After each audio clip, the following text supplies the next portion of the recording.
Bonsoir. Et oui, je suis devenu musicien, je vous accompagne avec une petite musique en attendant. Donc je vais attendre un petit peu. Donc ce soir, un Facebook Live, donc c'est une thématique que j'avais déjà fait, je pense. Salut Françoise, c'est une thématique que j'avais déjà faite au moins 2 ou 3 fois, je sais plus. Et là, je l'ai intitulé Voix de la guérison, comprendre l'origine émotionnelle des maladies. Donc comme pour tous les lives, eh bien, vous pouvez poser des questions directement sur le chat.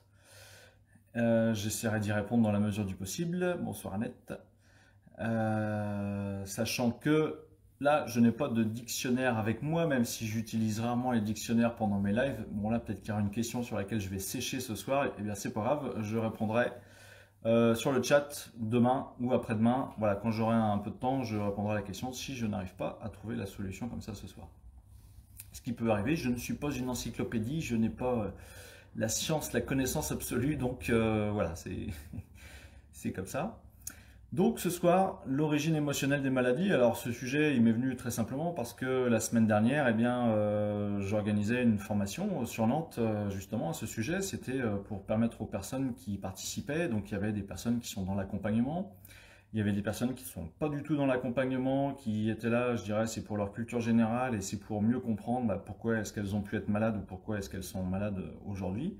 En fait, c'est pour les aider, je dirais, à avancer dans la vie, tout simplement, hein. Pour moi, ça devrait faire partie de la culture générale, c'est-à-dire que ce dont on va parler ce soir, si on apprenait ça à l'école aux enfants, c'est-à-dire plutôt que de leur apprendre des équations à 5 inconnus, chose qui ne servira qu'à très très peu d'entre eux, si on leur apprenait à mieux ressentir leurs émotions, à mieux ressentir ce qui se passe dans leur corps, et puis à se dire, ok, là, si tu as une petite pathologie, un petit truc, eh bien, si on réfléchit, qu'est-ce qui t'arrive en ce moment, ou depuis quand est-ce que tu es malade, et donc qu'est-ce qui a pu t'arriver il y a quelques temps, quels sont les stress, les contrariétés que tu as pu vivre, et là, du coup, la personne, peut-être qu'elle se poserait les bonnes questions, et en fait, ça faciliterait son retour à l'état normal de santé, tout simplement. Donc ce soir, un sujet qui, je trouve, est passionnant. Bonsoir Cécile. Passionnant et en 1 heure, c'est un peu court parce que, comme je vous dis, moi, j'organise une formation sur 5 jours sur le même sujet. Donc c'est du condensé. Donc je réponds à vos questions s'il y en a. Et donc l'année prochaine, eh bien, j'organiserai la même formation et ça sera sur 3 week-ends. C'est-à-dire qu'il y a des personnes qui vont me dire, bah ouais, c'est vrai qu'en semaine, voilà, il y a des profs par exemple qui bossent en semaine, comme beaucoup de personnes, vous allez me dire, mais ils ne peuvent pas forcément prendre des jours aussi facilement que d'autres catégories socio-professionnelles. Mais donc, quand c'est le week-end, eh bien, généralement, ça facilite beaucoup plus les possibilités d'assister à la formation. Donc, l'origine émotionnelle des maladies, c'est quoi? Eh bien, c'est issu des travaux du docteur Hammer, hein, un cancérologue allemand. Alors, juste pour faire de manière très courte, pour vous présenter comment il en est venu à cela. Donc, il est décédé il y a quelques années maintenant. Eh bien, en fait, il était cancérologue allemand, un cancérologue très très réputé, qui était essentiellement son activité, c'était sur les cancers féminins. Voilà, cancer du sein, cancer du col de l'utérus, surtout les cancers au féminin, au niveau voilà, de l'utérus, les ovaires. Et donc, un jour, son fils, qui s'appelait Dirk, en fait, a été assassiné. Suite à ses blessures, ce fils est décédé et lui et sa femme, 3 mois après le décès de leur fils, ils ont tous les deux contracté un cancer sur le même organe. Bonsoir Sabrina. Lui au niveau d'un testicule et sa femme au niveau d'un ovaire. Et il s'est dit, c'est bizarre, mais pour qu'on contracte tous les deux la même pathologie et sur le même type d'organe, il y a une relation de cause à effet, c'est pas possible. Et en fait, sa femme, elle étudiait les cancers, les tumeurs du cerveau. Donc en fait, le docteur Hammer a eu accès à énormément de scans du cerveau pendant qu'il a mené ses recherches et ses études. Et il est parti du principe qu'il devait y avoir une origine commune au cancer ou à un cancer. Et donc il a mené son enquête auprès des personnes qui venaient le consulter. Il a fait ça auprès de plus de 10 000 personnes, c'est-à-dire qu'il n'a pas pris un échantillonnage de 2-3 personnes qu'il trouvait dans la rue, non.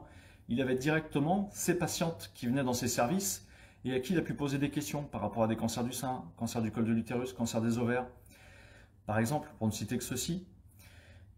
Et puis, il a observé en fait qu'il en a déduit, après ses études en fait, il en a déduit que à chaque type de cancer pouvait correspondre une symbolique émotionnelle. C'est-à-dire qu'une personne qui pouvait avoir un cancer au niveau d'un organe, eh bien ça n'arrivait pas par hasard. Et c'est surtout qu'il en a déduit que, en parlant des cancers évidemment, mais pour toutes les pathologies ce sera exactement la même chose, on va avoir des cancers qui vont se déclencher quand la personne vit une situation stressante, vit une situation qui est contrariante. Et puis vous avez d'autres types de cancers en fait qui se déclarent a posteriori de ces situations stressantes, c'est-à-dire qu'on va parler de conflit actif et de résolution de conflit. La personne qui vit un stress est dans ce qu'on appelle le conflit actif, alors que la personne qui est après cette période stressante, elle est en résolution de conflit. Alors je vais prendre le cancer qui est très facile à comprendre, et parce qu'il est facile à comprendre, eh bien en fait, vous allez aussi comprendre qu'en effet, on va pouvoir agir sur sa pathologie en facilitant un retour à l'état normal de santé. Je vais vous prendre deux exemples de cancer. Cancer du sein, on va dire, ah bah oui, mais c'est qu'un seul type de cancer. Oui, mais il y a généralement deux sous-ensembles de cancer du sein. Vous avez soit le cancer au niveau des glandes mammaires, soit cancer au niveau des canaux galactophores. Alors déjà, quand il y a une personne qui vient me consulter, qui me dit bah, j'ai un cancer du sein, je lui demande si c'est glande mammaire ou canaux galactophores, et vous allez comprendre pourquoi je lui demande ça, pour avoir ces informations. Généralement, la personne ne le sait pas. On lui a juste dit, voilà, vous avez un cancer du sein, et puis on va faire ce qu'il faut pour faire en sorte que vous guérissiez. Mais en fait, c'est capital de savoir quelle est la partie du sein qui peut être atteinte, puisque dans une catégorie, on est en conflit actif et dans l'autre, on est en résolution de conflit. C'est-à-dire que, par exemple, pour le cancer de la glande mammaire, lorsqu'une personne, après analyse, après observation, eh bien, on va avoir des symptômes, en fait, on va avoir un diagnostic qui va déclarer un cancer au niveau des glandes mammaires. Eh bien, en fait, c'est que la personne, en ce moment, elle est en train de vivre sa contrariété. Et la tonalité de ce type de cancer, c'est que la femme a peur de perdre quelqu'un qui lui est cher et inconsciemment elle a besoin de le nourrir.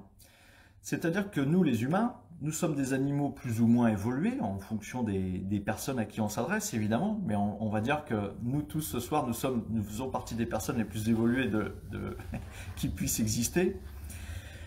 Et bien même si on est des êtres évolués en fait, eh bien on fait juste partie du règne animal et puis on existe sur Terre depuis quelques centaines de milliers d'années, peut-être 1 ou 2 millions d'années, je sais pas, il faudrait que je regarde exactement. Mais en fait, nous avons subi différents stades d'évolution.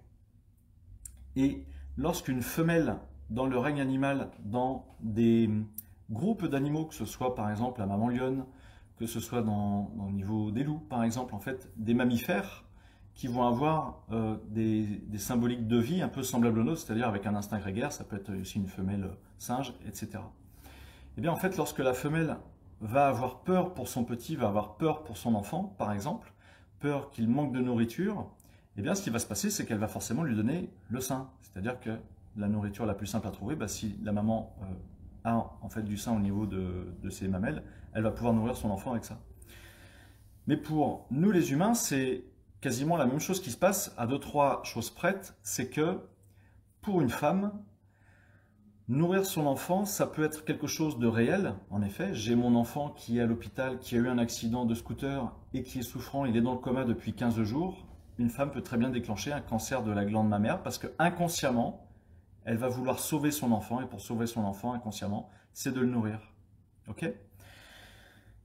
Et donc, elle vit son conflit émotionnel actif. Mon fils est toujours à l'hôpital, il est toujours dans le coma. Son fils sort du coma, il sort de l'hôpital au bout de 3 semaines, 1 mois, je ne sais pas. Et bien là, automatiquement, la tumeur va s'arrêter et va passer en phase de nécro, c'est-à-dire qu'elle va automatiquement se détériorer. Puisque la personne n'est plus dans son conflit actif, elle n'a plus inconsciemment besoin de nourrir son enfant.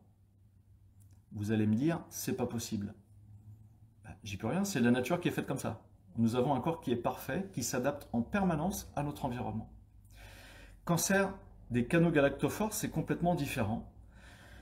C'est une personne qui a vécu un conflit actif, qui a vécu un stress, et là, généralement, il y a 0 symptôme. Par contre, lorsqu'elle sort de ce stress, eh bien, elle va déclencher son cancer des canaux galactophores. Alors, si je reviens sur la glande mammaire, à quoi ça sert d'avoir, en effet, des glandes mammaires qui se développent comme ça? eh ben, c'est une réaction physiologique inconsciente, ce n'est pas du tout contrôlé. En effet, lorsqu'une femme est enceinte, évidemment, il va y avoir les glandes mammaires qui vont se développer, qui vont grossir, qui vont pouvoir faire des réserves de lait. Là, on est d'accord, la personne n'est pas en stress à ce moment-là. C'est une réaction physiologique tout à fait normale pour pouvoir nourrir le ou les bébés à venir. Mais là, dans l'inconscient, dites-vous bien qu'on ne contrôle rien du tout. On ne contrôle absolument pas du tout notre inconscient. C'est bien pour ça qu'on est influencé par tout un tas de choses qui peuvent nous entraîner des petits stress ou pas, des petites contrariétés, des colères ou pas. Et en fait, ça dépend vraiment de la sensibilité de chaque personne. Et ce qui est génial, c'est que, en fait, le docteur Amer, lui, ce qu'il a trouvé, c'est que en fait, ces glandes mammaires là, qui, on va dire, c'est une prolifération anarchique de cellules. Mais c'est pas du tout une prolifération anarchique, c'est très très localisé sur un sein et sur un organe en particulier. Mais en fait, ce qu'il a trouvé, c'est que ces glandes mammaires étaient beaucoup plus aptes à produire du lait que les glandes mammaires normales. C'est-à-dire qu'on va produire l'organe va produire un organisme, une partie d'organe qui est beaucoup plus performante que les cellules de départ. On va avoir aussi exactement la même chose avec un cancer de l'estomac par exemple. Les cellules de l'estomac à l'intérieur de l'estomac vont être là pour décharger en fait de l'acide de manière à faire une lyse des aliments qui vont rentrer à l'intérieur. C'est une première partie de la digestion. Et bien en fait, lorsqu'une personne fait un cancer de l'estomac, ces cellules de l'estomac, ces cellules cancéreuses sont beaucoup plus performantes pour réaliser la lyse des organes qui vont dans l'estomac que les cellules normales. Et là, la symbolique est le morceau indigeste. Là, ça, j'arrive pas à le digérer, ce qu'on m'a fait là, c'est pas possible. Et la personne peut très bien se faire un cancer de l'estomac, qui sera un cancer lui aussi en phase active. La personne est dans ses contrariétés, dans ses stress, et c'est vraiment ce morceau symbolique, réel, imaginaire, mais pas réel évidemment, parce que c'est pas comme si la personne elle avait avalé je sais pas, peut-être un noyau de pêche ou un os qui serait passé de travers et qui serait resté non pas coincé en travers de la gorge, et là ça peut être une angine ou une laryngite, mais non, c'est descendu au niveau de l'estomac. Si je reviens à mes canaux galactophores, comme je vous l'ai dit, la personne n'est plus dans son conflit actif, elle est après son conflit émotionnel. Et donc la tonalité au niveau des canaux galactophores, eh bien, ça va être une perte de communication, en fait, une augmentation de la distance entre la femme et puis la personne pour qui elle a beaucoup de sentiments, et ça peut être ses enfants, son mari, un membre de sa famille pour qui elle a vraiment beaucoup d'affection. Bonsoir Isabelle. Et bah oui, voilà Isabelle qui était là la semaine dernière. Et donc ça peut être tout simplement ça, c'est-à-dire qu'il y a vraiment cette perte de contact. Alors il y a une personne qui peut très bien faire un cancer des canaux galactophores, cancer du sein. Eh bien, comme je vous l'ai dit, c'est après du conflit actif. C'est-à-dire qu'imaginons un couple se sépare, et puis bah voilà, c'est le mari qui a dit bah non écoute, voilà, l'aventure se termine, on va se séparer et donc on se quitte. Eh bien, si la femme n'était pas prête à ça, si pour elle, elle le vit de manière dramatique, il y a cette perte de communication, il y a cet allongement de la distance. Elle peut très bien être dans un conflit actif qui va se situer au niveau d'un de ses seins. Ça va être évidemment qu'un seul des seins, et je vous expliquerai après pourquoi, non pas les deux. Ou pendant toute cette phase où elle se sent séparée de son mari, elle est en conflit actif, généralement au niveau des canaux galactophores, zéro symptôme. Et puis, la vie étant bien faite, en tout cas dans cet exemple-là, eh bien en fait ils se remettent ensemble. C'est-à-dire que lui, voilà, soit il se repentit, soit il s'est dit, bah non, en fait j'allais vraiment pas bien, il y avait des choses qui allaient pas bien dans ma vie, et puis là, en fait je devais plus mettre de la distance, mais voilà, je suis vraiment très amoureux de toi. Ils se remettent ensemble. Là tout de suite, dans la psyché de la femme, eh bien, il va se passer vraiment un switch, ça va être un saut quantique, c'est-à-dire, j'ai retrouvé la personne que j'aimais, je suis de nouveau en contact avec lui. Et bien là, elle peut enclencher à l'instant T même où elle prend conscience de ça, où en fait ils retournent ensemble et ça va mieux dans sa tête, elle n'est plus contrariée. Elle peut déclencher à ce moment-là un cancer des canaux galactophores et c'est instantané. Et là du coup il va y avoir en effet des symptômes puisque si elle fait une mammographie ou même lorsqu'elle se lave, eh bien, elle vient faire une palpation au niveau de ses seins, elle peut sentir une grosseur, elle peut sentir quelque chose de douloureux. Et donc aux examens, ils vont déceler un cancer du sein. Et là, c'est pour ça que c'est important de savoir si c'est un cancer des canaux galactophores ou un cancer de la glande mammaire. Parce que là, je vais lui dire, bah, écoutez, là, c'est un cancer des canaux galactophores. De quoi est-ce que vous avez pu être séparés de manière dramatique? C'est ça la question. Et là, la personne va vous dire, bah oui, avec mon mari, on s'est séparés pendant un mois, puis là, on est revenus ensemble. Et ça fait un mois qu'on est ensemble, je sentais une grosseur, une douleur au niveau du sein gauche ou au sein droit. Et puis je suis allé faire des examens. Ok, cancer des canaux galactophores. Et ben, je vais lui expliquer ce qui s'est passé. Et puis après, bah, évidemment, libre à elle de suivre les traitements pharmaceutiques qu'on va souvent lui imposer ou en tout cas lui prescrire. Mais je vais lui dire, bah, écoute, en fait, tes canaux galactophores, tout le temps que tu étais en conflit, imaginons, alors attendez, je vais essayer de ne pas me tromper, en temps normal, vos canaux galactophores, ils font, c'est imagé, mais ce diamètre-là. Sauf que pendant que vous étiez en conflit, ils ont augmenté leur diamètre intérieur en faisant une lise des parois à l'intérieur, de manière à augmenter le diamètre, pour augmenter le débit, pour pouvoir fournir plus de lait à la personne dont vous étiez séparés. C'est une réaction physiologique, mais complètement inconsciente. Je m'adapte à la situation. Perte de contact, augmentation de la distance, perte de communication. Et puis donc, canaux galactophores tout à fait normaux, canaux galactophores en phase de conflit.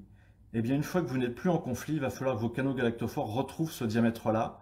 Et pour retrouver ce diamètre-là, eh bien, rien ne s'invente, il va falloir refaire de la masse à l'intérieur des canaux galactophores. Et c'est à ce moment-là qu'on va diagnostiquer une tumeur.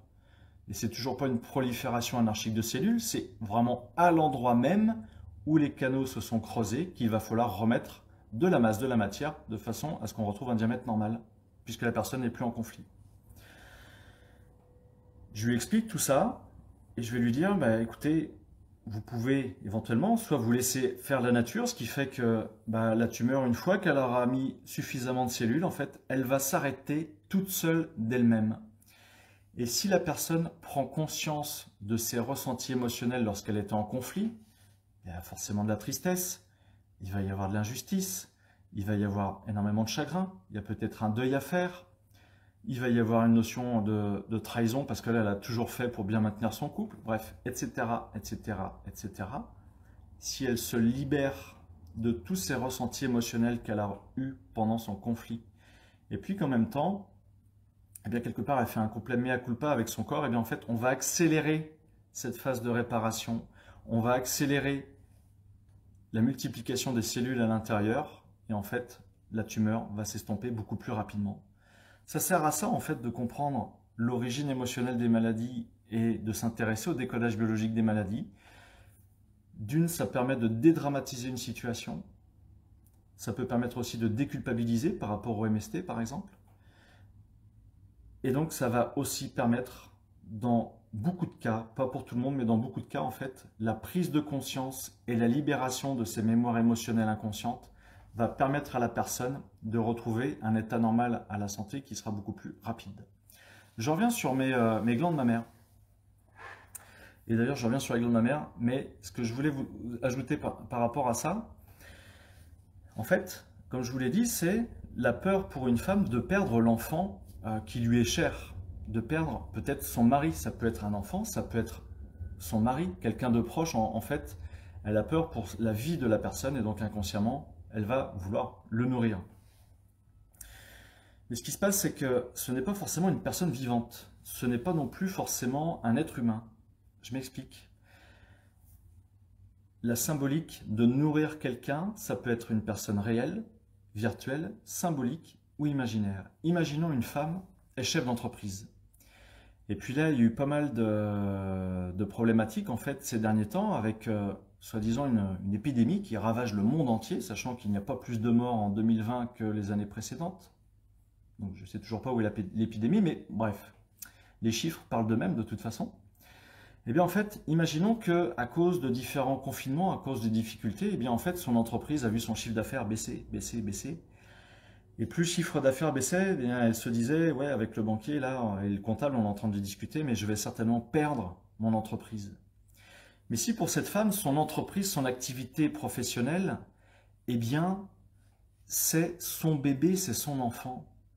Eh bien, le cerveau ne fera pas la différence entre, en effet, un enfant réel et cet enfant qui est virtuel.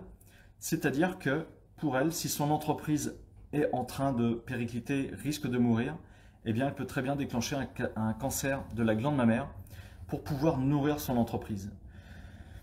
Comme je vous l'ai dit, c'est une question de perception. Comment est-ce que je vais percevoir la réalité? Comment est-ce que je perçois le monde qui m'entoure? Donc, ça c'était pour vous présenter brièvement le sujet de ce soir. Donc, comme je vous l'ai dit, c'est passionnant. 1 heure, c'est court. D'ailleurs, je regarde, il faut que je surveille le... Voilà, ça fait déjà 21 minutes que je suis en train de parler et j'ai parlé que d'un seul type de pathologie. Alors vous allez me dire, bah oui, mais ce qu'il y a, c'est qu'on nous parle de, alors toujours au sujet du cancer, on va nous dire aussi, il y a un risque qu'il y ait des métastases et qu'il aille se figer sur d'autres organes et donc je vais déclencher des cancers sur d'autres organes. Alors ça, c'est la version officielle. Maintenant, la version du docteur Hammer, c'est quoi? Ce qui se passe, c'est que lorsqu'une personne va apprendre qu'elle a une pathologie de ce type-là, dans sa tête, c'est vraiment un feu d'artifice émotionnel. Ça peut être une remise en cause totale, ça peut être d'énormes peurs, peur de ne pas pouvoir subvenir à ses besoins, peur de ne pas pouvoir nourrir ses enfants, peur de ne pas pouvoir payer le loyer ou bien le crédit de la maison, peur de perdre son travail, peur de perdre une partie de son identité, c'est-à-dire qu'elle se dit bah, là je vais avoir de la chimio, mes cheveux vont tomber. Donc il peut y avoir tout un tas de peurs qui viennent se greffer sur juste l'énorme stress que la personne est en train de vivre parce qu'elle a une pathologie ou bien parce qu'elle a subi un choc émotionnel. Et ça va faire ce qu'on appelle des conflits de diagnostic. C'est-à-dire qu'à la première maladie qui est diagnostiquée, peuvent s'en greffer d'autres parce qu'elle vit là d'autres chocs émotionnels. Et donc on va vous dire, bah oui, après quelques semaines, quelques mois, les examens vont montrer cancer des poumons. Et puis bah là, la personne, si elle vient me consulter, ou si elle a regardé la conférence de ce soir, là, le webinaire, eh bien, elle va dire, alors cancer du poumon, qu'est-ce qu'il a dit à ce sujet? La symbolique du cancer du poumon, c'est la peur de mourir. Ce qui se passe, c'est que nous, les êtres humains, on peut se priver de lumière, on peut se priver de nourriture, on peut se priver d'eau pendant plusieurs jours, dans certains cas plusieurs semaines. Mais il y a une chose dont on ne peut pas se priver, c'est l'oxygène, de respirer. Et donc, lorsque inconsciemment ou consciemment, on perçoit une énorme peur de mourir, notre organisme va faire en sorte que les échanges gazeux au niveau des poumons soient beaucoup plus importants, de manière à ce qu'on puisse absorber le maximum d'oxygène dans l'air qu'on inspire. Et quelle est la meilleure méthode de favoriser les échanges pulmonaires? Eh bien, c'est d'augmenter le nombre d'alvéoles pulmonaires. Un cancer du poumon, ce n'est pas autre chose qu'une personne, soit qui a ressenti très fortement une peur de mourir, soit qui vit actuellement une énorme peur de mourir. Entre autres, ça peut être par rapport à sa pathologie. Après, il y a plein d'autres possibilités. Ça peut être par rapport à un incendie qu'il y a eu dans la maison, où ça l'a vraiment terrorisée, et puis elle a vraiment eu peur d'y rester dans cette maison à cause de cet incendie, etc., etc., etc. Et donc là, on est dans du conflit émotionnel actif.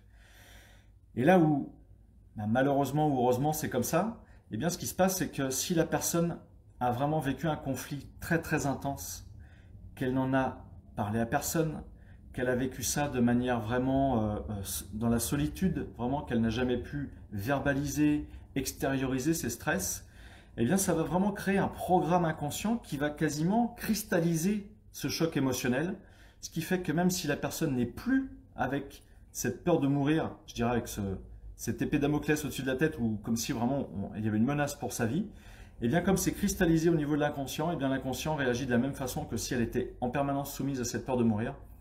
Et donc, le cancer des poumons peut très bien apparaître, ou en tout cas être observé plusieurs années après le choc émotionnel. Donc, il faudra vraiment revenir à l'origine du choc émotionnel. Cancer du foie, parce que j'ai des personnes qui me consultent, elles me disent, bah ouais, voilà, j'ai cancer du sein, cancer du foie. Je lui dis, c'est la peur de manquer. Et je lui dis, bah, est-ce que, en effet, quand tu as appris que tu avais un cancer du sein, t'as pas eu en même temps un gros manque, une grosse peur de manquer parce que voilà, ça t'a vraiment remis en cause, tu savais que tu allais peut-être perdre ton métier et tout ça. Et là, généralement, mais ça lui parle énormément à la personne. Donc en fait, c'est un deuxième conflit qui a pu se greffer dessus. Vous comprenez le truc, c'est qu'il n'y a pas de hasard à la maladie, que ce soit un cancer ou d'autres, je vais vous prendre d'autres exemples, mais il n'y aura pas de hasard. Il y a eu un choc émotionnel à un moment qui a été vraiment vécu soit sur la durée, soit sur l'intensité, soit sur la durée et l'intensité. Ça peut être les deux aussi.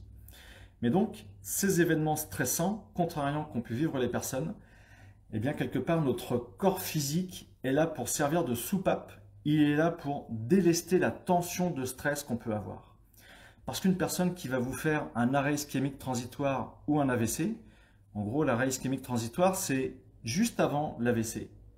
L'AVC, ça peut, et généralement, ça fait quand même pas mal de dégâts, parce que c'est un vaisseau sanguin qui vient péter dans le cerveau, et donc du coup, ça vient vraiment empêcher certaines zones du cerveau de bien fonctionner par la suite à cause du sang qui a pu couler. Et un AIT, bah, c'est juste soit un caillot sanguin, soit un vaisseau sanguin qui s'est pincé. Hop, je coupe l'arrivée du sang dans une partie du cerveau et je la relâche. Donc dans tous les cas, ça c'est dû à d'énormes pressions, d'énormes charges mentales, d'énormes stress. Là, c'est le fusible qui pète quelque part. Mais avant ça, on peut avoir notre corps qui va somatiser à notre place, soit de manière visible avec des symptômes, comme les canaux galactophores dans cet exemple-là, soit sans symptômes, et les symptômes apparaîtront en phase de guérison. Si je vous prends par exemple, un exemple beaucoup plus simple, les infections urinaires, les cystites. Eh bien, est-ce que vous savez à quoi ça sert d'uriner? Alors vous allez me dire, oui, ça sert à évacuer les déchets. Alors là, je vais vous dire, bonne réponse. Mais dans le monde animal, est-ce que dans le monde animal, le fait d'aller uriner, ça a une importance? Est-ce que ça a une fonction? Ah ben là, vous allez me dire, bah oui, les animaux, ils vont faire pipi, généralement, c'est pour marquer leur territoire. Marquage de territoire. Truc énorme. Eh bien, nous, les êtres humains, qui sommes des animaux un peu plus évolués que les autres, encore que, eh bien, c'est exactement la même chose. La personne a vécu un conflit dans son territoire, dans sa perception de territoire, zéro symptôme à part qu'elle va aller plus souvent aux toilettes, ça peut être une vessie hyperactive, donc forcément elle va boire un peu plus d'eau. Tout le temps de son conflit, ça va être généralement les symptômes principaux. Vessie hyperactive et je vais boire beaucoup plus. Et lorsqu'en fait elle ne se sent plus envahie dans son territoire, eh bien c'est à ce moment-là qu'elle va le déclencher son infection urinaire. Et là ça match, mais à chaque fois. Donc s'il y en a parmi vous qui ont déjà fait des infections urinaires récemment ou il y a longtemps, eh bien posez-vous la question, ok, j'ai fait mon infection urinaire quel jour? Alors vous allez me dire, bah, je l'ai faite le lundi matin. Alors là je vais vous poser la question, bah, qu'est-ce qui s'est passé la semaine ou le week-end juste avant? Et puis bah là, la personne va me dire, ah bah ouais, mais j'ai la belle famille qui sont venus à la maison, mais ils se croient chez eux, je ne me sens plus chez moi, il y en avait partout, il y avait les gamins qui couraient partout, ils laissaient les fenêtres ouvertes, il y avait du bruit, je me suis... Et ça va être ça, ce que va me dire la personne, c'est, je n'étais plus chez moi, en effet, après introspection, je me suis senti envahi dans mon territoire. Et bien là, c'est exactement pareil. Si la personne se souvient des faits, des événements, qu'elle se remémore ses émotions, qu'est-ce qu'elle a ressenti, les contrariétés, les colères, les stress, etc., qu'elle les verbalise, qu'elle les exprime, eh bien, je peux vous jurer que sa cystite va s'arrêter dans les heures qui suivent. La prise de conscience des émotions ressenties permet d'accélérer la phase de réparation, puisque là, la cystite, c'est en cas de conflit émotionnel qui est en phase de réparation. Alors vous allez me dire, bah ouais, mais ce qu'il y a, c'est qu'il y en a qui font des cystites à répétition, et puis bah, c'est quand même très très gênant. Alors là, je vais leur dire, ben ouais, ce qui se passe, c'est qu'il y a, on appelle ça des rails. Notre inconscient ne fait pas la différence entre ce qui est réel, virtuel, symbolique ou imaginaire. Je vous l'ai déjà répété 20 fois. Et donc, imaginons que pendant ce week-end-là, quand il y avait la belle famille qui était là, eh bien, ils buvaient pas mal de coca, alors que chez elle, à la maison, il n'y a jamais de coca. Mais elle voyait traîner des canettes de coca partout, même jusque dans les chambres. Il y en a même un qui en a renversé sur un tapis, sur son beau tapis, qui est dans le salon. Donc, en fait, son cerveau a identifié, fait un rapprochement entre envahissement de territoire, canette de coca. Envahissement de territoire, canette de coca. Ce qui fait qu'une fois que la belle famille est partie, imaginons la personne prend ses antibiotiques pour sa cystite, parce qu'elle n'a pas regardé le Facebook Live de ce soir, donc elle n'a pas conscience de ce qui lui est arrivé. Et puis, peut-être un mois plus tard, elle se dit, bah, c'est bizarre. Là, du coup, ça recommence, pourtant il n'y a pas la belle famille, ça recommence, je me refais une cystite. Et puis, bah, si elle a regardé le webinaire de ce soir, elle va se dire, ah, mais est-ce qu'il n'y aurait pas un rail? Est-ce qu'il n'y aurait pas un objet, un son, une situation qui inconsciemment me remet dans la situation d'envahissement de territoire? Et puis là, elle va se dire, ah mais si, ça y est, je me souviens. En fait, là, cette semaine, eh bien, on a fait un repas avec les collègues et puis il y avait du coca à boire. Il y en a qui se sont fait des whisky coca, il y avait du coca à boire. Et c'est juste après que j'ai déclenché ma cystite. Et bien, c'est ça le rail. C'est-à-dire que là, c'est pareil. Si la personne prend conscience que les canettes de coca, ça la remet dans sa situation stressante d'envahissement de territoire, eh bien, lorsqu'elle sort de cette situation post-traumatique, bien que ce ne soit pas un gros traumatisme, mais quelque part, pour l'inconscient, lui, il a tout enregistré, eh bien, en fait, elle va automatiquement solutionner son envahissement de territoire en faisant une cystite. Et si je lui pose la question, bah, est-ce que du coup, quand tu voyais ces canettes de coca lors de cette soirée, lors de ce repas avec tes collègues, est-ce que tu n'allais pas plus aux toilettes? Bah là, vous pouvez être sûr et certain que la personne va vous dire, ah bah si, c'est vrai, je ne comprenais pas pourquoi toutes les heures, ou tous les 3/4 d'heure, j'allais aux toilettes, même si je faisais pas, si j'urinais pas beaucoup, en fait, eh bien, j'allais quand même aux toilettes. Bah, je lui dirais, ouais, voilà, tu étais dans ton conflit, sauf que là, tu ne te sentais pas envahi dans ton territoire, mais juste les canettes de coca rappelaient à ton cerveau cette situation que tu avais pu vivre. J'espère que vous commencez à comprendre comment on fonctionne, nous, les êtres humains. Alors, pour tous les autres animaux, c'est exactement pareil, sauf que nous, on a 2-3 trucs en plus. Ça s'appelle l'ego, ça s'appelle l'enfant intérieur, ça s'appelle toutes ces petites choses qui peuvent venir se greffer et qui vont faire en sorte, en fait, que nos perceptions et nos émotions, c'est pas si facile que ça à gérer. En tout cas, c'est pas si facile que ça d'en prendre conscience. Si je vous prends l'exemple de l'eczéma.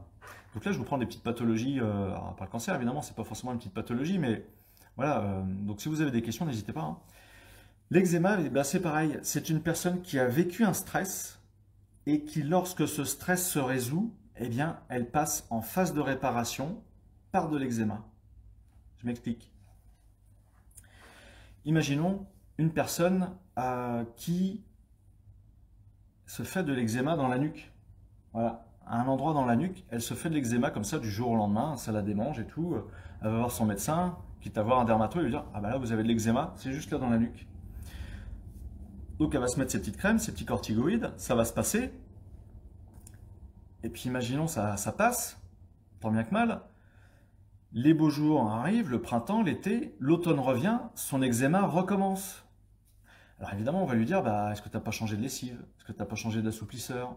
Est-ce que tu n'as pas changé de ceci? Est-ce que tu n'as pas changé de cela? Ça parle à la personne. Ça n'a strictement rien à voir avec les lessives. L'eczéma, c'est parce que la personne retrouve un contact agréable ou bien elle retrouve un contact qui la met en valeur.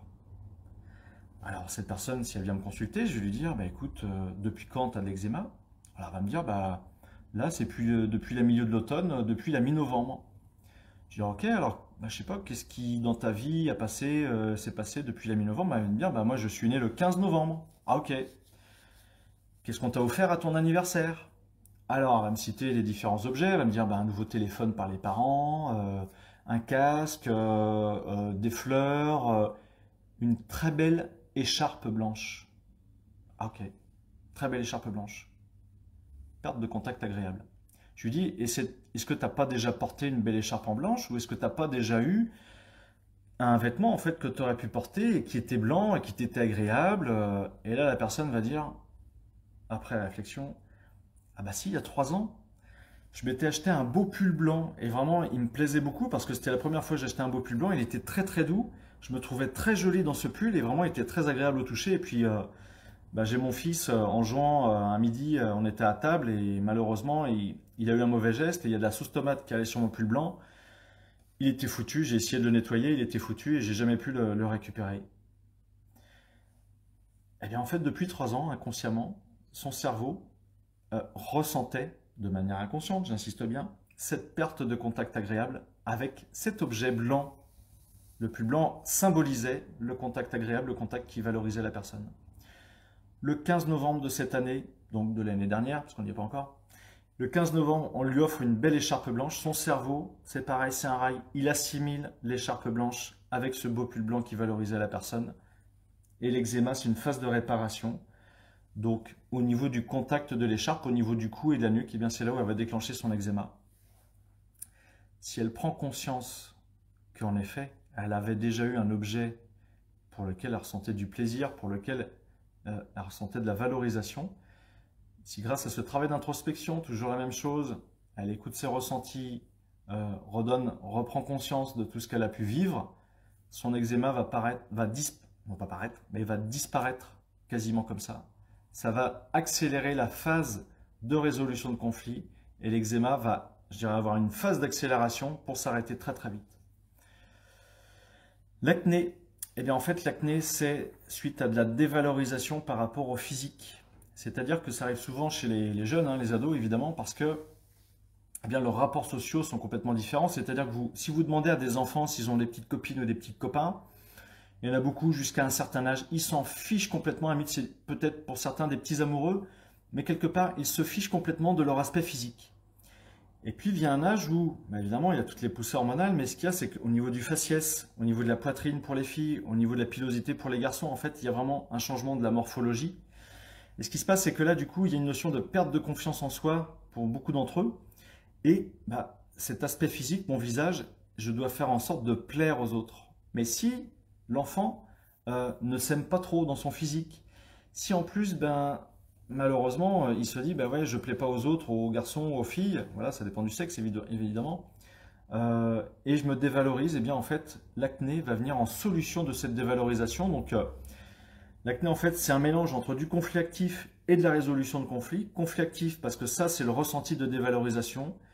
Et la réparation, bien sûr, c'est de faire des pustules avec du pus, quoi. Et quel est le rail par rapport à ça? C'est le miroir. Et ouais, c'est-à-dire que la personne, à chaque fois qu'elle se regarde dans le miroir, elle se dévalorise. C'est même pas le regard des autres qui lui donne cette perception de dévalorisation, c'est elle-même dans son miroir. Donc, une des premières choses à faire, c'est d'arrêter de regarder le miroir. Vous allez me dire, c'est compliqué. Ça peut solutionner beaucoup de choses, hein. Moi, j'ai une personne qui m'a consulté, alors il faudrait que je la rappelle, je ne sais pas si elle est là ce soir, mais elle avait de l'acné dans le dos et je lui ai dit, bah, déjà, on a fait toute la séance autour de ça, hein, de dévalorisation, de confiance en soi et la perception de son dos, mais c'est vraiment, arrête de te regarder le dos dans le miroir, quoi. Parce qu'en fait, à chaque fois que tu te regardes le dos dans le miroir, c'est pour dire, même s'il reste un bouton dans ton dos, eh ben, tu vas te dévaloriser juste par rapport à ce bouton, donc tu vas entretenir le phénomène de l'acné. Et donc après, bah, chez les jeunes qui vont avoir de l'acné, évidemment, on va aller chercher qu'est-ce qui fait qu'ils n'ont pas forcément confiance en eux, qu'est-ce qui fait qu'ils sont quelque part en conflit avec leur physique, pourquoi est-ce qu'ils n'acceptent pas leur physique, parce que vous avez plein de jeunes qui ont de l'acné, et je veux dire, ils sont très très beaux les jeunes, quoi, il n'y a pas de problème, mais c'est juste eux qui ont une perception d'eux-mêmes qui est quand même assez erronée. Alors après, si ça dure à l'âge adulte, c'est un peu la même chose. Comment est-ce que tu te perçois? Il y a toujours ce rail avec le miroir, évidemment, ça on ne changera pas. Et après, on peut avoir cette notion de transmission transgénérationnelle de conflits émotionnels. Ça va? Vous êtes tous bien assis, personne n'est tombé par terre. Transmission transgénérationnelle de conflits émotionnels. C'est quoi ça? Transgénérationnel égale psychogénéalogie. C'est-à-dire que dans le cas de l'acné, imaginons vous avez un ancêtre, ça peut être un grand-père, arrière-grand-père, arrière-arrière-grand-père, voire encore au-dessus. Ça peut remonter jusqu'à plus de 11 générations avant vous. C'est énorme. 11 générations, c'est dans les années 1700. Donc ça commence à dater un peu, quoi. Début 1700. Eh bien, imaginons que cet ancêtre ait vécu d'énormes dévalorisations par, je sais pas, il était au front, pas au front, hein, mais à la guerre, d'énormes dévalorisations par un colonel, par un supérieur, parce qu'il a mal tiré au fusil, parce que voilà, à cause de lui, il y en a qui sont peut-être décédés, bref, etc., etc., etc. Ce sentiment de dévalorisation peut poursuivre les autres générations derrière qui vont suivre, et donc ça peut, je dis pas que ça va, ça peut favoriser ce sentiment de dévalorisation que va avoir la personne de son vivant. Donc on va d'abord aller chercher, et ça on va le faire très bien en ce que moi je pratique tous les jours, en constellation familiale et systémique, que ce soit en individuel, en présentiel ou en visio évidemment, ça peut être en visio, là j'ai fait aujourd'hui 2 séances en visio par exemple, et d'autres en présentiel, mais on va aller déprogrammer ce qui fait que la personne inconsciemment a déjà ce terreau de dévalorisation qui est dû à cet ancêtre, et ça va faciliter le retrait de l'acné, tout simplement. Idem pour le psoriasis dans la nuque. Bah, idem, oui et non, mais il y a vraiment la nuque, on va chercher le rapport de contact, mais la nuque, ce sont 2 conflits différents. Vous avez un conflit qui est actif et un autre en résolution de conflit.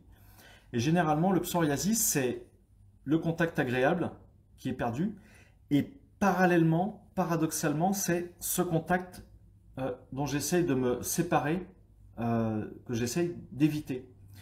Donc ça pourrait très bien être, exemple pour le psoriasis, imaginons l'écharpe blanche rappelle à la personne ce contact agréable avec ce pull, mais ce qu'il y a, c'est que la personne qui lui a offert l'écharpe blanche bah, elle a fait un gros sourire devant, mais en fait, cette personne qui lui a offert l'écharpe blanche, en fait, elle peut pas la saquer, quoi. C'est-à-dire qu'elle a dit merci à la personne, mais en fait, non, c'est pas possible, celle-là, je peux pas l'avoir. À la limite, même à la limite, l'écharpe blanche, vous voyez, elle avait une mauvaise odeur. Donc, bah, c'est le contact désagréable. Et bien, dans son cerveau, il va se produire deux conflits. Je retrouve le contact agréable. Inconsciemment, ça me rappelle mon pull. Et d'un autre côté, bah non, je veux vraiment me séparer de ce contact qui m'est désagréable parce que l'écharpe blanche, en fait, bah, elles sont mauvaises. Voilà. Je dis pas que c'est ça, mais c'est un exemple, quoi. C'est deux conflits en même temps. Ok, bah super, super Sophie. Et donc, bah, ouais, alors pour l'acné, pour les ados, bah, c'est pas simple en fait, parce qu'il y a vraiment cette notion de dévalorisation personnelle par rapport à son physique. Hein. Et donc, même chez des adultes, en fait, voilà, j'ai fait une séance à une personne qui avait des origines transgénérationnelles, et vraiment parce que bah, voilà, quand on a une quarantaine d'années, qu'on a vraiment une peau bah, voilà, qui est très abîmée et qui a toujours des boutons, bah, ça fait, bah, voilà, ça fait 40 ans que ça dure, mais ça peut faire entre 25 et 30 ans que ça dure. Donc en fait, bah, il y a en permanence cette perception bah, que voilà, on n'est pas joli avec cette peau-là. C'est sa perception personnelle, hein. C'est pas la perception des autres, parce qu'en fait, je dirais que l'entourage, ils sont contre-fous que tu as des boutons. Pour lui, il a l'habitude de te voir comme ça, et puis ton entourage ne va pas te juger par rapport à ton aspect physique, mais bien au contraire, si les gens dans ton entourage sont avec toi, bah, c'est qu'ils t'apprécient pour qui tu es, et non pas parce que tu as un beau visage, quoi. Enfin, j'espère. J'espère pour vous. Je vais prendre un autre exemple. Qu'est-ce qu'on pourrait avoir? Les allergies. Les allergies, c'est sympa ça. Donc je suppose que parmi vous, il y en a bien au moins une personne qui fait une allergie à quelque chose. Ça serait quand même bizarre qu'il n'y ait pas une allergie sur le nombre de personnes que vous êtes. Eh bien, les allergies, c'est pareil, c'est dû à une origine émotionnelle. Et l'origine émotionnelle des allergies, c'est parce qu'une personne aura ressenti un énorme stress lors d'une séparation. Une énorme peur lors d'une séparation. Une énorme contrariété qui va entraîner un stress, une peur en rapport avec cette séparation. Alors François, si tu me mets les acariens, alors ce qui est intéressant de se poser la question, c'est où est-ce qu'on va trouver des acariens? Dans quel endroit de la maison on trouve surtout les acariens? Et puis donc, est-ce qu'il n'y a pas eu un stress de séparation en rapport avec cet endroit où on trouve beaucoup d'acariens? Alors je te le dis, dans une maison normale, là où on trouve des acariens, c'est dans la literie. C'est entre la couette et puis le draus, là où en fait bah, les acariens ils vont se nourrir de nos peaux mortes. Alors si on regarde au microscope une literie, eh bien c'est comme ça, mais il y a beaucoup de monde qui grouille, qui vit en fait dans notre literie. Et bonsoir Marie.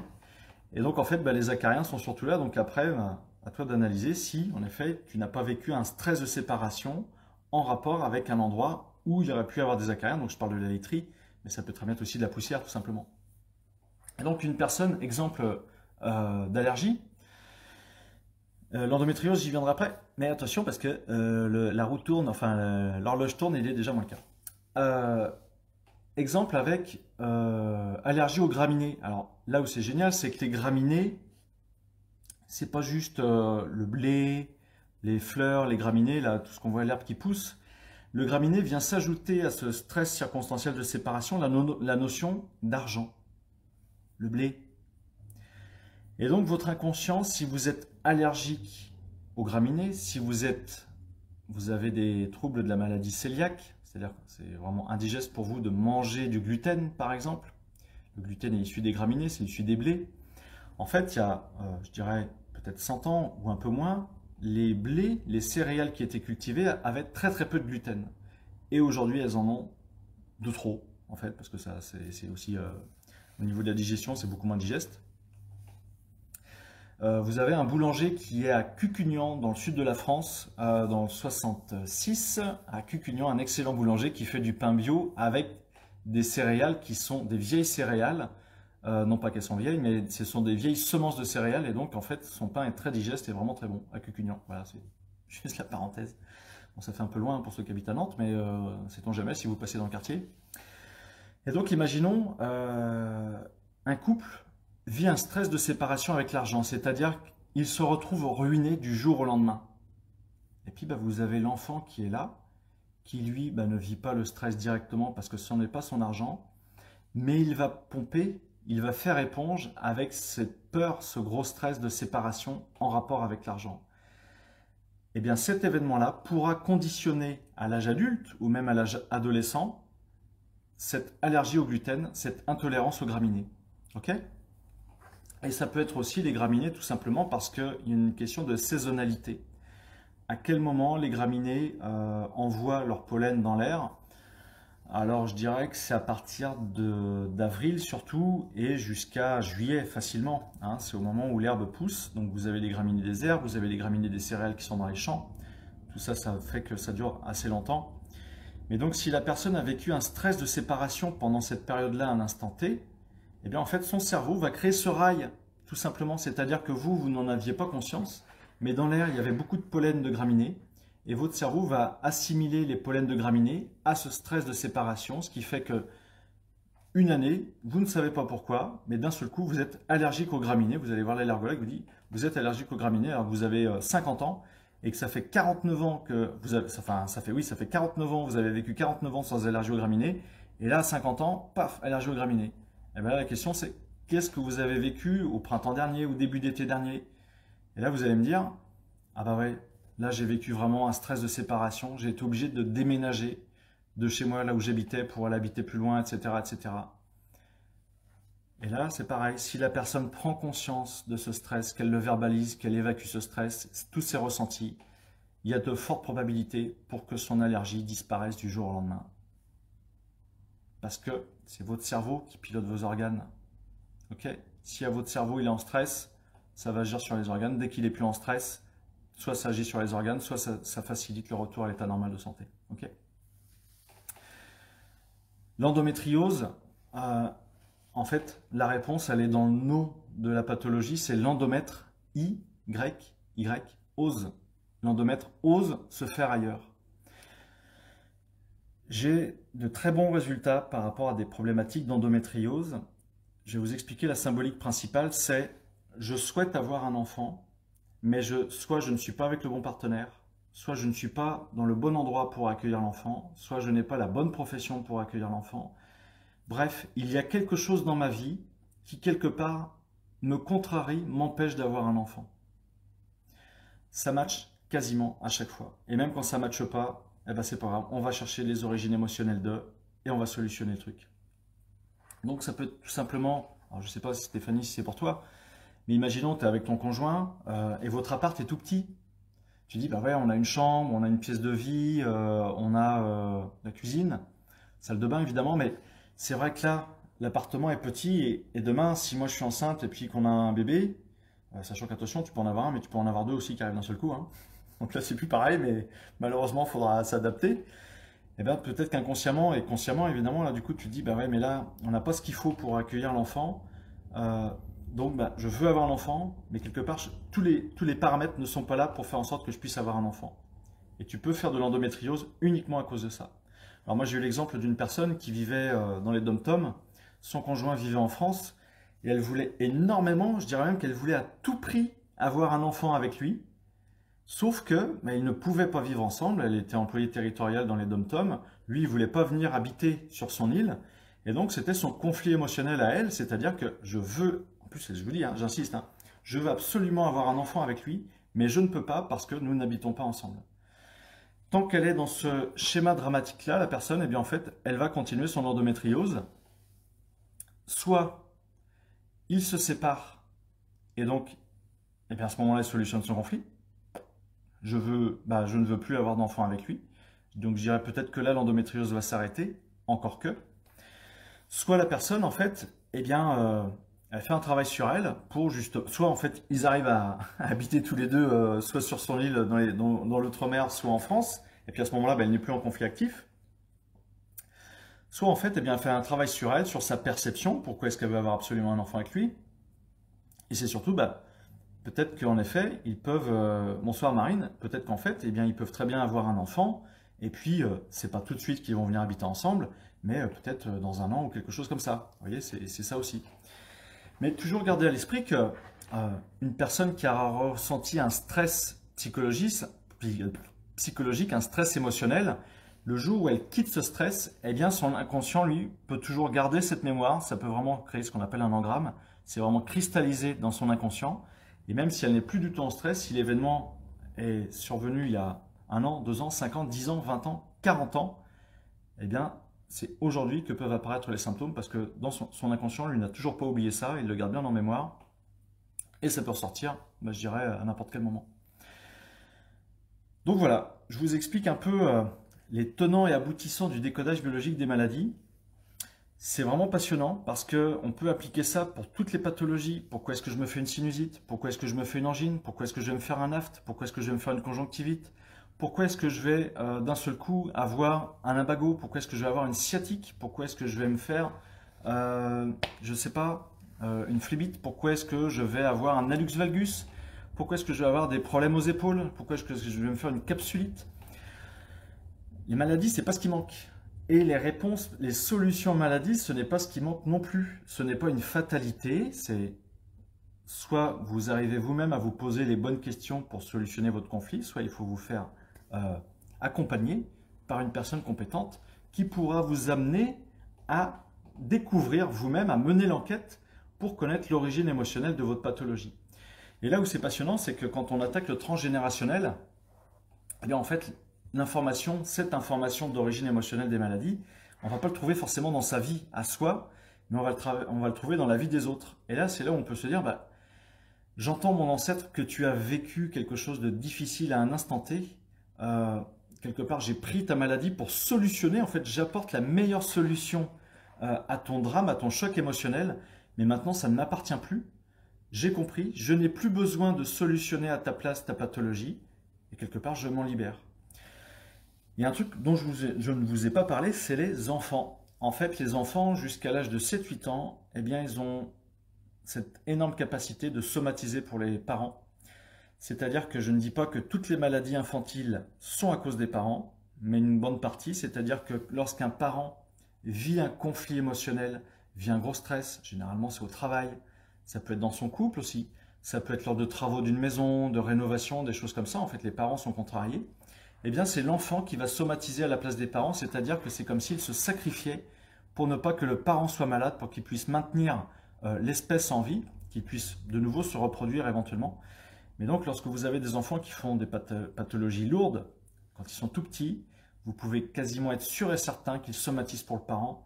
Et là c'est pareil, la résolution du conflit, soit la résolution du conflit du parent va énormément faciliter le retour à l'état de santé normal de l'enfant, soit on va libérer l'enfant de ce qui pompe chez le parent parce que ça ne lui appartient pas, il va se libérer de cet état émotionnel du parent, ça ne lui appartient pas, et je dirais que la pathologie va quasiment disparaître tout de suite.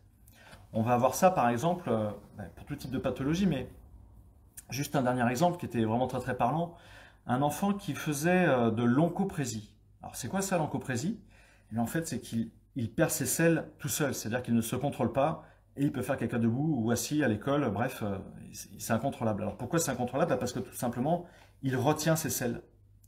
Il est comme constipé, mais ce qu'il y a, c'est qu'on peut être constipé peut-être 3, 4, 5 jours, une semaine, et à un moment, malheureusement, ça part tout seul, quoi. Alors vous avez des enfants qui vont au service d'urgence, eh bien parce qu'on va leur faire soit un lavement, soit on va leur mettre un suppositoire ou un médicament qui va les forcer en fait à aller aux toilettes, à aller à la selle, mais c'est très douloureux et ça peut être traumatisant pour l'enfant. Et là, l'exemple que je vais vous donner, c'est tout simplement une petite fille, 4 ans, qui faisait de l'oncoprésie, qui était énormément constipée, et puis ça faisait déjà 2 fois qu'ils allaient aux urgences, puis les parents se disaient, oui, mais à chaque fois notre fille, ça la terrorise, quoi.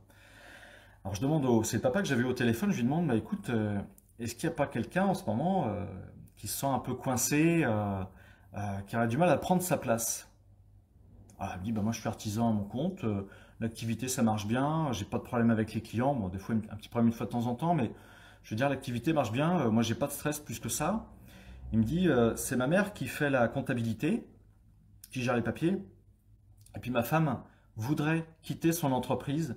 Elle fait du secrétariat, de la compta, de la gestion dans l'entreprise dans laquelle elle est, mais elle en a marre de son entreprise, et elle voudrait venir faire la comptabilité pour moi dans mon entreprise. Est-ce que vous avez compris le truc? C'est-à-dire que la petite, c'est elle qui somatise le fait que maman ne peut pas marquer son territoire, ne peut pas prendre sa place. Parce que les animaux ne marquent pas leur territoire que par les urines, ils marquent aussi par les griffes, donc les ongles, ceux qui se rongent les ongles, et les odeurs, ceux qui ont des fortes odeurs corporelles. C'est une manière aussi de marquer son territoire, quand on a un conflit de territoire. Et bien là, c'est la petite, en fait, qui retient ses selles, qui n'arrive pas à marquer son territoire pour maman. C'est fort, non? Eh bien, si on dédramatise la situation, si maman, soit maman parle à sa fille, soit maman solutionne son conflit émotionnel, eh bien la petite n'ira plus jamais aux urgences pour des problèmes d'oncoprésie et de rétention de sel, puisqu'elle ne sera plus en conflit, en loyauté de conflit avec la maman. C'était mon dernier exemple, donc je finis sur du caca, mais écoutez, bah, c'est comme ça, il faut bien que ça se termine par quelque chose. Je vous souhaite une excellente soirée. Si vous voulez connaître les dates des formations que je propose en décodage biologique des maladies, elles ne sont pas encore sur mon site, mais ça ne saurait tarder. Mon site c'est boostezvous.fr. Si vous avez des questions, eh bien c'est par mail, contact gp44@gmail.com. Incessamment sous peu vont venir sur YouTube mes précédents Facebook Live, c'est-à-dire qu'il doit y en avoir une trentaine sur le stress, la gestion des émotions, sur donner un sens à sa vie, sur tout un tas de sujets que j'ai pu proposer presque depuis 1 an bientôt. Et donc tout ça, ça sera sur YouTube et ce sera beaucoup plus facile à suivre, à chercher. Et puis donc je vous invite à partager cette vidéo, à la liker, mettez un petit commentaire, c'est toujours sympa. Je vous souhaite une excellente soirée et puis j'espère à très bientôt, et en tout cas sûrement à mercredi prochain. Enfin moi je serai là mercredi prochain, ça c'est sûr. Pour quel sujet? Eh bien j'en sais rien parce que ça me vient toujours un peu 3-4 jours avant et donc pour l'instant je ne sais pas de quoi je vais vous parler la semaine prochaine, mais ça sera sûrement un sujet passionnant. Des gros bisous, à très bientôt, bye bye.